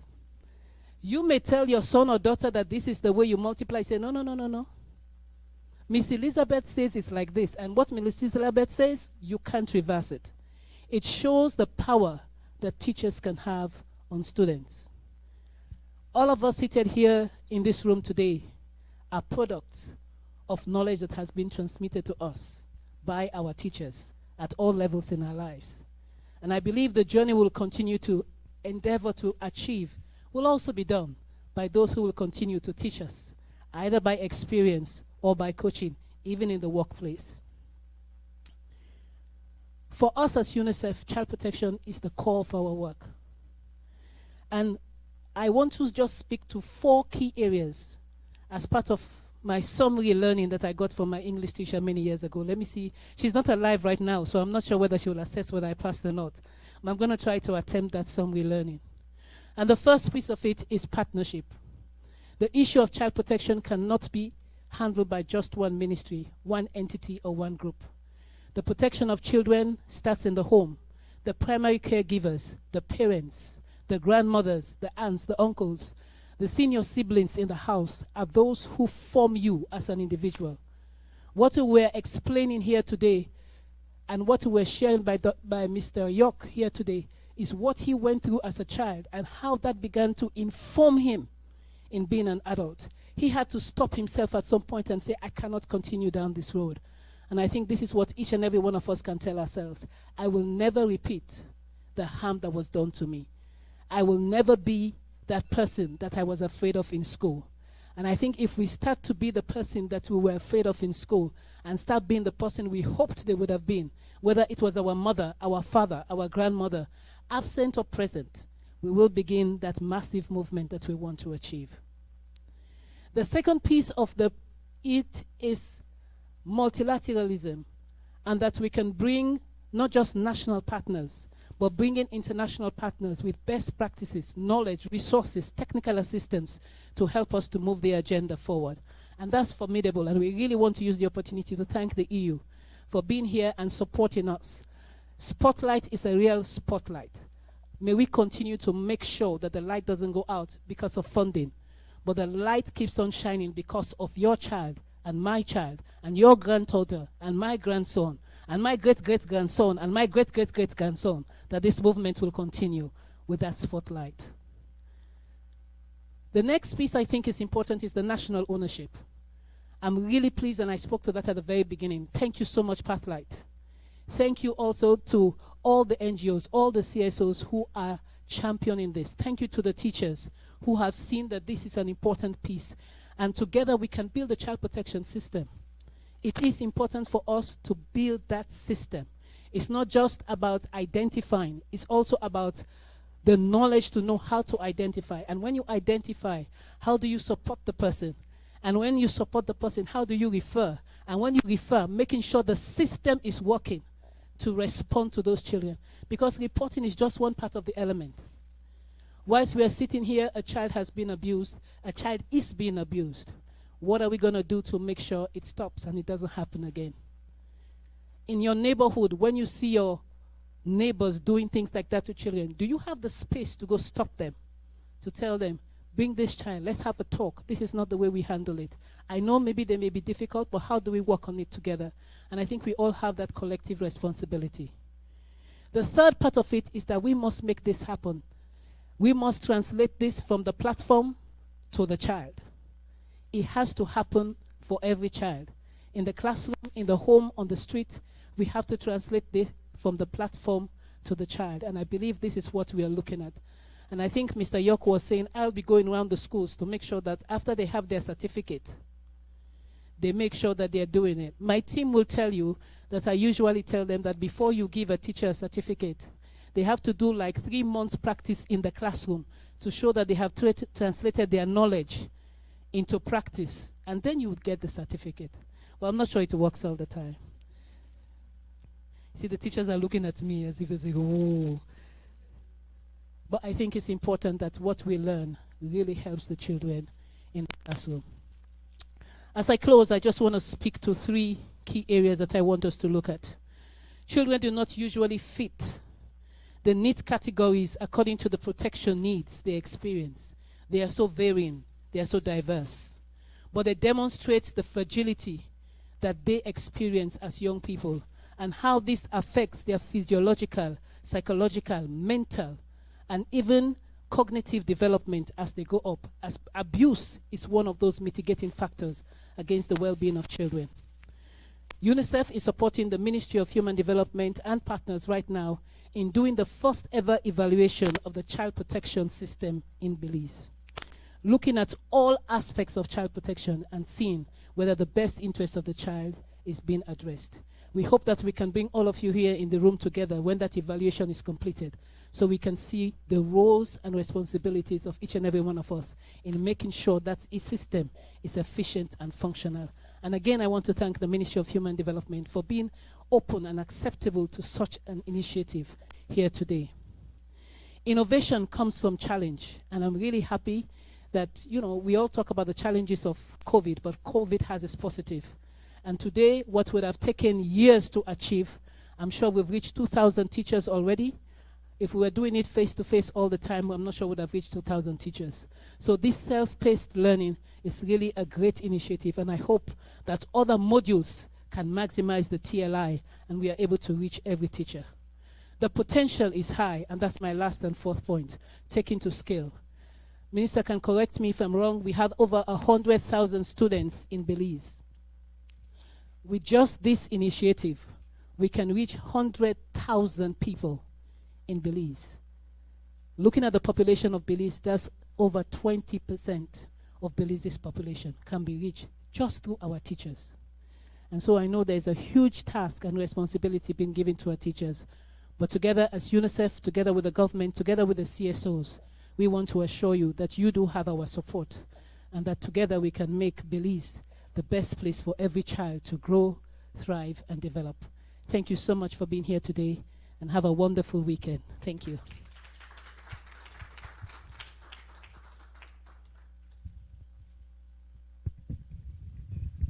Thank you, Ms. Parker, for that wonderful wrap up there and closing. Thank you so much. All right, that is the close of our official part of our ceremony.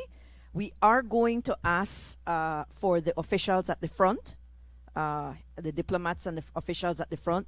We do have an area that we would like to take photos, and so we're going to ask Ms. Parker, Chief, Minister Zabane, Ms. Masocini, Ms. Katsim to be the first up there to take some photos. And then from there, we will invite the remainder of the team that's here, our colleagues and our invited guests. If you'd like to have a photo opportunity and take pictures with the various stakeholders, we'd welcome that. I know the media is still here and we'll be doing some interviews with a few folks. I would really like to thank the folks at Pathlight Belize, my colleagues who have been supportive of this initiative. We have put in a lot of work and we're seeing the results. But I especially like to thank one of my favorite people at UNICEF, Ms. Barnes, for always being supportive. She never says no. And Ms. Barnes and I have communicated so many hours, Ms. Barnes, as we moved into this development of this initiative. And I would really like to thank my team, Ms. Beatrice Jaban, Ms. Lisa Carballo, and Ms. Nadra Mahmoud, and Ms. Maggie, who is no longer with us, for being a part of this work. They have done a lot for Pathlight Belize in this initiative. And so we would certainly like to thank the following organizations and persons who made this event possible. Thank you again, and thank you for coming and joining us this morning. Have a great evening, and we have refreshments at the back, and you're welcome to stay and network and socialize a bit. I know some folks need to leave, and if you need to do that, just let us know so we can give you your food to go. All right? Thank you so much, guys, and have a blessed day. Can we have the folks at the front move up to get the photo up, please? Thank you. And Ronaldo